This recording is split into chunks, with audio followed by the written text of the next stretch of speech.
అందరూ చెప్పుకుంటున్నారు. మీ సంఘం చాలా సజీవమైన సంఘం, చాలా వైబ్రెంట్ చర్చ్. ఎందుకంటే you have big building, you have air conditioners and there are good facilities that give comfort to the church comers. ఇంకా అనేక మంది ధనవంతులు ఈ సంఘంకు వస్తున్నారు. తర్వాత ఇక్కడ అంతా కూడా అంబియన్స్ ఎలా ఉంటుంది అంటే ఆరాధనకు చాలా అనువైనటువంటి అంబియన్స్ ఉంటుంది.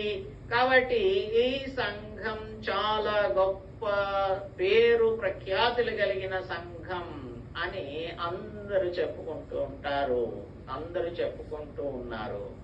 అయితే వారికి తెలియనటువంటి విషయం, ఆ దానిలోనికి వచ్చేటువంటి వారందరూ కూడా చచ్చిన స్థితిలో ఉన్న క్రైస్తవులని, ఆ సంఘమును నడిపించుచున్న ఆ సంఘ కాపరి కూడా చచ్చిన స్థితిలో ఉన్నాడు అని, ఆ సంఘం అంతా కూడా చచ్చిన సంఘం అన్న సంగతి తెలియనటువంటి పరిస్థితులలో సంఘం ఈ దినాన్న ఉంటూ ఉన్నది.